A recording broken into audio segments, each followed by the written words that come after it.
Hola, buenos días. Bienvenidos a Hoy Economía, el espacio donde estudiantes de periodismo y economía nos reunimos para hablar de temas que, aunque suenen técnicos, están detrás de lo que pasa en nuestras calles, en los presupuestos familiares y en las decisiones del Estado. Soy Antonella y junto con Alessandro les damos la bienvenida a este programa especial, en el que exploramos una de las paradojas más persistentes en países como el nuestro. ¿Por qué cuando suben los precios del petróleo, el banano o el cobre, los beneficios llegan lentos, pero cuando caen, el golpe es inmediato y profundo? Exacto, Anto. Hoy nos adentramos en esta montaña rusa simétrica que caracteriza a las economías dependientes de commodities y para guiarnos en este análisis tenemos como invitado a Mateo Camino, estudiante de economía y autor principal de la investigación titulada Efecto asimétrico del precio de las exportaciones de commodities en el crecimiento económico. Mateo, gracias por acompañarnos hoy. Hola, buenos días a todos. Gracias por la invitación. Bueno, para entender mucho más de este efecto asimétrico, ¿por qué las caídas duelen más y más rápido que las subidas? Les presentamos el reportaje que preparamos aquí en UDLA Channel, especial por Boom Colapso, una producción conjunta de estudiantes de periodismo y economía. Vamos. Los commodities son materias primas que se venden en mercados internacionales: petróleo, cobre, banano, cacao u oro. Sus precios cambian constantemente y responden a factores externos como la demanda global, conflictos geopolíticos o decisiones de grandes economías. En Ecuador, el commodity más importante es el petróleo, que representa entre el 30 y 40% del total de las exportaciones y aporta alrededor del 25% de los ingresos fiscales del Estado. Según datos del Banco Central del Ecuador, esta alta dependencia convierte al país en una economía altamente vulnerable a los cambios en el precio internacional del crudo. Así se muestra que el impacto no es simétrico. Cuando el precio internacional del petróleo sube 1%, el crecimiento económico aumenta aproximadamente 0.06%, pero cuando el precio cae 1%, la economía se contrae cerca del 0.10%, afectando con mayor intensidad al empleo y a la inversión. Esta dependencia se refleja tanto en las finanzas públicas como en la circulación de dólares dentro de la economía ecuatoriana. El petróleo es una de las principales fuentes de divisas al país. Tú tienes un impacto doble en todo lo que son los flujos del petróleo. Por un lado tienes un impacto fiscal, porque el petróleo es uno de los principales elementos de ingresos fiscales. Por otro lado tienes un impacto monetario, porque los dólares que llegan del resto del mundo, que nutren la Reserva Internacional, llegan al gobierno y cuando el gobierno gasta, llegan al sistema financiero. En Ecuador, esta vulnerabilidad sigue siendo un desafío, en parte porque el país aún debe evaluar y fortalecer instrumentos de gestión frente a los shocks de precios de los commodities. Cuando el precio del petróleo sube, el gasto público tiende a expandirse, pero cuando el precio cae, los ajustes son inmediatos. Entre 2014 y 2016, la inversión pública se redujo en más del 30%, afectando principalmente a infraestructura, obra pública y programas sociales, lo que tuvo un impacto directo sobre el empleo. Esta volatilidad no solo afecta al Estado, sino también a las empresas que forman parte del sector petrolero. Los precios del petróleo afectan de dos maneras diferentes en la economía ecuatoriana al ser centralizada. Dividimos la economía en el sector petrolero específicamente, donde obtienen en realidad muchos beneficios. Eso les permite incrementar su capital, eso les permite un manejo mucho más práctico y fácil de su flujo de efectivo, contratan más personal. Cuando los precios son altos, las empresas amplían operaciones, contratan servicios y aumentan la producción. Sin embargo, cuando el precio del petróleo baja, muchos proyectos se frenan, se reducen inversiones y se recortan gastos operativos. Según registros empresariales y datos de la Superintendencia de Compañías, durante los años de caída del precio del crudo, varias empresas del sector redujeron su nivel de inversión y personal, afectando a proveedores y contratistas. En los periodos de caída, las empresas enfrentan restricciones financieras que impactan directamente en el empleo. En este caso, cuando los precios del petróleo bajan, lo que tenemos es una realidad totalmente inversa a la anterior. Las economías petroleras, las compañías que se dedican a este tipo de actividades, tienen una baja en sus ingresos, una baja en sus flujos de efectivo. Eso hace que bajen sus inversiones, contraten menos personal, busquen alternativas diferentes para enfrentar este fenómeno. El impacto se siente primero en proveedores y servicios asociados al sector petrolero: transporte, mantenimiento, seguridad y logística. Esta desaceleración se traduce en una reducción del empleo indirecto y del consumo local. Cuando estas caídas se prolongan en el tiempo, los efectos dejan de ser temporales y se convierten en problemas estructurales. Obviamente es que tenemos un impacto de más largo plazo, si es que los precios se corrigen estructuralmente hacia la baja, ahí es cuando tenemos impactos de más largo plazo en finanzas públicas, en liquidez y en crecimiento.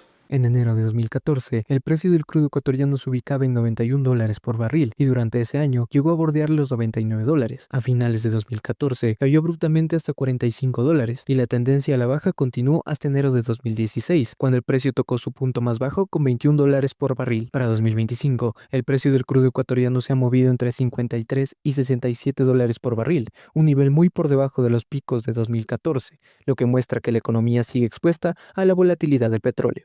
Una vez que tenemos un impacto en menores de ingresos, vamos a tener como consecuencia un déficit más grande, a no ser que decidamos bajar el gasto también. En provincias petroleras como Orellana y Sucumbíos, el impacto de la caída del precio del barril de petróleo en 2015 fue inmediato: disminución del empleo, cierre de contratos y paralización de obras públicas. En algunos cantones, la reducción de contratos vinculados al sector petrolero afectó a miles de empleados directos e indirectos y redujo los ingresos municipales. Frente a estos escenarios, el sector privado busca mecanismos para resistir los ciclos de precios.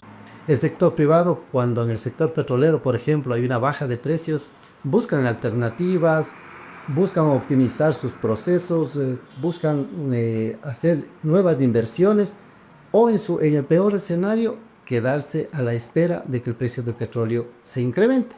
Los expertos coinciden en que las empresas deben prepararse mejor frente a estos ciclos. La planificación de largo plazo, la diversificación de servicios y el uso de mecanismos anticíclicos pueden reducir el impacto de futuras caídas. A nivel estatal, existen herramientas para reducir la exposición a estos shocks externos. Uno de ellos son los seguros, ¿cierto? El seguro de ingreso petrolero que tienen algunos países como México, por ejemplo, que permite al país cubrirse de una variación fuerte en finanzas públicas o en ingresos fiscales que resulten de una variación del precio del petróleo. Frente a este escenario, otras economías han logrado reducir el impacto de la volatilidad de los commodities mediante estrategias como el ahorro fiscal en épocas de bonanza, reglas claras para el uso de gasto público, mecanismos de estabilización y una mayor diversificación productiva. Porque cuando yo tengo reglas fiscales, le permito al gobierno manejar sus finanzas públicas de una manera un poco más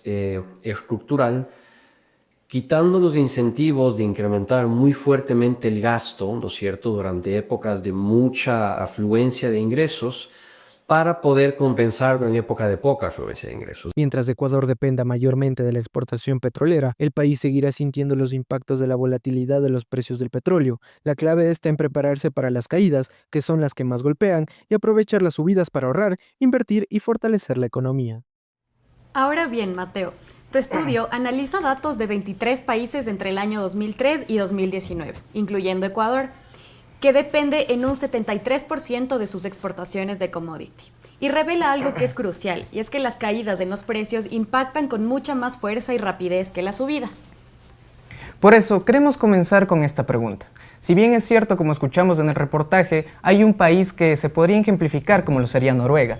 Logró transformar su riqueza de petrolera en estabilidad intergeneracional, pero en países como el nuestro, donde no hay margen para ahorrar en los buenos tiempos, ¿cómo puede Ecuador replicar este modelo sin ni siquiera puede guardar el dinero que recibe durante los booms? Por supuesto, el desafío no es en crear fondos soberanos, como es el caso de Noruega, sino en aplicar el principio de renta permanente. Básicamente lo que hace Noruega es que su gasto está en los rendimientos a largo plazo de su riqueza y no en los gastos, en los ingresos extraordinarios, como por ejemplo los que obtienen por la exportación de commodities o en su caso el petróleo. Entonces, un primer paso para economías como la ecuatoriana o de Nigeria es en crear una regla fiscal de estabilización. Esto quiere decir, por ley, utilizar el 0,5% de su PIB en superávit para que estos excedentes no se destinen a gasto corriente, sino a un ahorro intergeneracional o a un capital productivo, que es lo que permite el crecimiento a largo plazo. Además, también tu investigación nos muestra que, aunque el shock negativo es duro al principio, su efecto desaparece a lo largo del tiempo relativamente rápido. Pero ¿por qué este freno es tan breve? Y también tú mencionas que existen ciertas rigideces como salarios públicos o gasto social que está realmente protegido y en realidad ayudan a este rebote. ¿Qué son exactamente estas rigideces que mencionas y por qué terminan siendo un colchón en la economía? Yeah.